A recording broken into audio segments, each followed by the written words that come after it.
தாயோர்படி உதயகுமார் அவர்கள் கூறியதை தவறாக புரிந்து கொண்டு வடை சுடும் பிளாப் ஸ்டார் நடிகர்களின் ரசிகர்களுக்கு சில கேள்விகள்.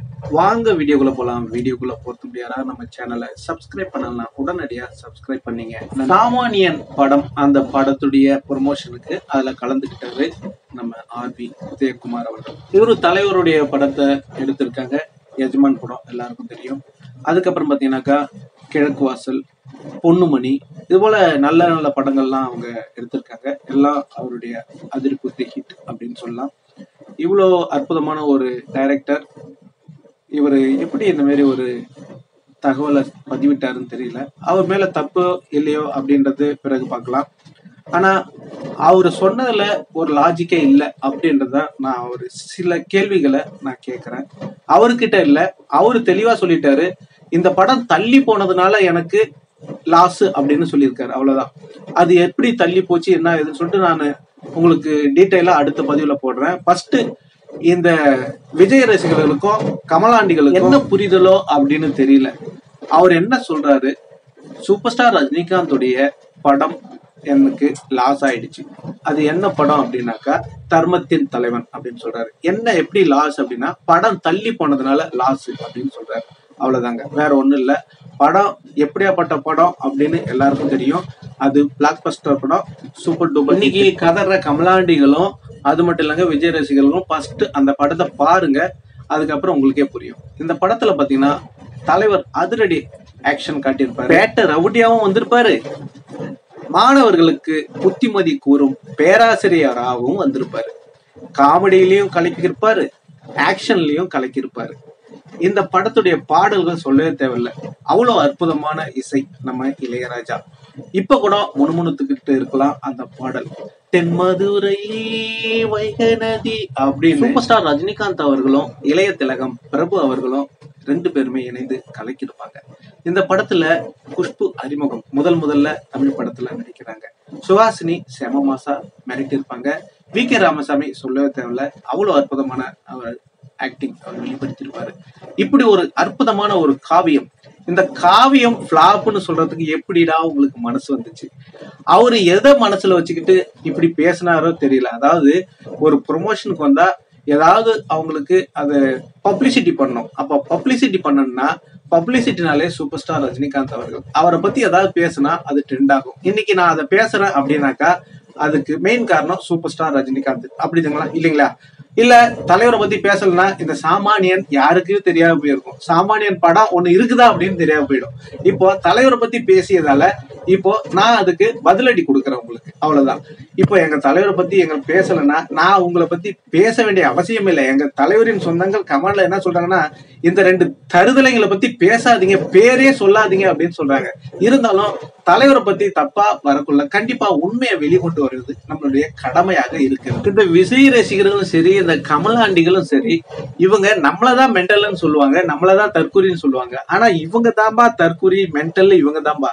அதாவது ஆர்வி உதயகுமார் என்ன சொல்றாருங்க, 1988 பாருங்க 4.5 கோடி நஷ்டம் சொல்றாரு. 1988 வந்த படங்கள்ல 3 கோடிக்கு பட்ஜெட்ல தாங்க படமே எடுப்பாங்க. 4 கோடி அவ்வளவுதாங்க அதிகம். 5 கோடி எல்லாம் பெரிய ஹை பட்ஜெட்டுங்க. அவ்வளவு கலெக்ஷன் பண்ணதுன்னா பெரிய விஷயங்க. இவர் இந்த மாதிரி ஒரு பிரம்மாண்டமான ஒரு பொய்ய சொல்லியிருக்காரு. இந்த ஒரு அறிவு கூட இல்ல இந்த தருதல நடிகர்களுக்கு, ரசிகர்களுக்கு. இதுக்கெல்லாம் பேசிக்கிட்டு இருக்குங்க. ரஜினி ரசிகர்கள் எவ்வளவு பக்குவமானவங்க, எவ்வளவு உண்மையானவங்க, எவ்வளவு நல்லவங்க அப்படின்றது மக்களுக்கு எல்லாத்துக்கும் தெரியும். ஆனா கமலாண்டி ரசிகர்களும் விஜய் ரசிகர்களும் எப்படிப்பட்டவங்க அப்படின்றது ஒரே ஒரு எக்ஸாம்பிள் சொல்றாங்க. இப்போ விஜய் அவர்கள் அரசியலுக்கு வராரு போட்டு அது அவருடைய விருப்பம். ஆனா அவருடைய ரசிகர்கள் என்ன சொல்றாரு தெரியுங்களா, 50 கோடி ஓட்டு கிடைக்குமாங்க. இங்க தமிழ்நாட்டுல எவ்வளவு ஓட்டுங்க இருக்கு? ஒரு 7 கோடி 8 கோடி, அதிகபட்சம் 10 கோடி, அவ்வளவுதாங்க. 50 கோடி எங்க இருந்துங்க வரும்? இதுதாங்க தற்கூரியினது. இந்த ஒரு தெளிவு இல்லாம அவங்க நம்மள தற்கூரின்னு சொல்லக்குள்ள காமெடியா தான் இருக்கு. அதே மாதிரி இந்த பைத்தியகாரத்தனமா இவங்க பேசிட்டு அவங்க என்ன சொல்றாங்க, நம்மள பைத்தியம் சொல்லுவாங்க. அது பேசுறவங்க பேசிட்டு போட்டும். ஆனா உண்மை என்னமோ நீங்க புரிஞ்சுக்கணும். அதுதான் தலைவரின் வாய்மையை வெல்லும் சேனலுடைய கடமை. அது உங்களுக்கு கொஞ்சம் மன கசப்பா தான் இருக்கும். உண்மை வெளிவரும்போது கொஞ்சம் கசப்பா தான் இருக்கும். யாராவது மனதை புண்படுத்துனா கண்டிப்பா மன்னிச்சிடுங்க. அதுதான் நான் சொல்ல முடியும். ஏன்னா இப்போ உண்மை என்ன அப்படின்றத நீங்க பாத்துக்கணும். அவர் ஒண்ணு சொல்றாரு, தள்ளி போயிடுச்சு அப்படின்னு சொல்றாரு. ஓகே, தள்ளி போயிடுச்சு, கரகாட்டக்காரன் படம் வந்து அவருக்கு லாபத்தை கொடுத்தது அப்படின்னு சொல்றாரு. சரி, ஓகேங்களா? எந்த படம்? தர்மத்தின் தலைவன் தள்ளி போயிடுச்சு அப்படின்னு சொல்றாரு. இத பாருங்க, தர்மத்தின் தலைவன் ரிலீஸ் எப்போ பாருங்க, 24 செப்டம்பர் 1988.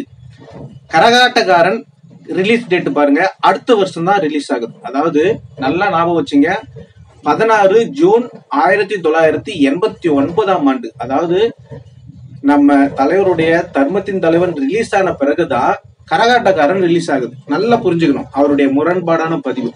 அவர் என்ன சொல்றாருன்னா, சூப்பர் ஸ்டார் ரஜினிகாந்துடைய தர்மத்தின் தலைவன் தள்ளி போனதுனால எனக்கு லாஸ் ஆயிடுச்சுன்னு சொல்றாரு. ஓகேங்களா? தள்ளி போனதுனால, இது வசூல்லோ எதுலும் கிடையாது, தள்ளி போனதுனால. ஓகேங்களா? நீங்க போய் நீங்க செக் பண்ணி பாருங்க, தர்மத்தின் தலைவன் எப்ப ரிலீஸ் ஆச்சு, கரகாட்டக்காரன் எப்ப ரிலீஸ் ஆச்சு.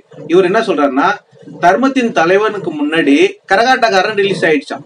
அப்போ அவருக்கு முன்னாடி இந்த படத்தை விடணுமோ அப்படின்னு சொல்லிட்டு தேவர்கிட்ட கோச்சுக்காரு தேவர் அப்படின்னு சொல்லிட்டு அவர் சொல்லியிருக்காரு.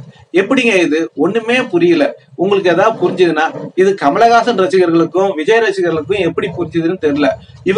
எங்களுக்கு என்னன்னா, தலைவருடைய அந்த ஹார்ட் ஒர்க்கை நாங்க பொழுது பாராட்டுவோம், தலைவருடைய செயலை நாங்க கொண்டாடுவோம். ஆனா இவங்க அப்படி கிடையாது.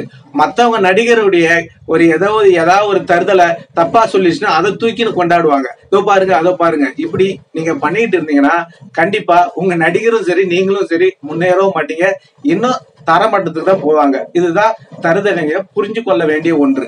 எது எப்படியோ நீங்க எப்ப திருந்துவீங்க அப்படின்னு தெரியல, இருந்தாலும் உண்மையை வெளிக்கொண்டு வரணும். இதுல ஏதாவது ஒரு மேஜிக் இல்ல லாஜிக் ஏதாவது இருக்குதுங்களா? கண்டிப்பா ஏதாவது இருந்தா சொல்லுங்க. அவங்களுக்கு என்ன இருக்குதோ இல்லையோ, இவங்களுக்கு மூளை இல்லைன்னு மட்டும் நல்லா தெரியுது. இதுல என்ன அப்படின்னாக்கா, கண்டிப்பா அவரு லாஸா இருந்தாலும் அன்னைக்கு தலைவர் கூப்பிட்டு அவரு லாஸ கொடுத்துருவாரு.